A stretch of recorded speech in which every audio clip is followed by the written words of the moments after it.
ஒரு நான் அந்த இதை பற்றி ஒன்றும் கதைக்கல. எதை பற்றி? என்ன சொல்லு, நாங்கள் தான் இந்த அடக்கமா இருக்கிறோம். ஏன் சொல்லு, இந்த ஒருங்கிணைப்பு குழு கூட்டங்கள் நடக்குதானே முந்தி நடுவே நடக்கிற ஒவ்வொரு ஆட்சியிலே நடந்தது. எப்ப கேள்விப்பட்ட நீ நடக்குதான் பேப்பர் ரோல் இப்படி ஜூஸா போட்டு இல்ல இல்ல உங்களுக்கு தெரியாது.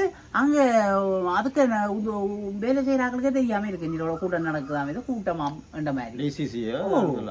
இந்த மாவட்ட அபிவிருத்தி ஒருங்கிணைப்பு கூட்டம் கூட்டம் மாவட்ட ஒருங்கிணைப்பு குழு கூட்டம் அது பெருசா வெளியில வரல. அரசாங்கம் உத்தியோகத்தர்கள் மற்றது அரசியல்வாதிகள் சேர்ந்து ஒவ்வொரு திணைக்கள தலைவர்கள் வருவனும் அரசியல்வாதிகள் வருவனும் அது தலைவர் வந்திருப்பார். என்ன பிரச்சனை ஏது செய்திகள் செய்து முடிஞ்சோ ரைட் செய்ய கிடக்கோ செய்யுங்கோ சொல்லி அப்படிதான் நடக்கும். அப்படிதான் உண்மையா நடக்கிறது.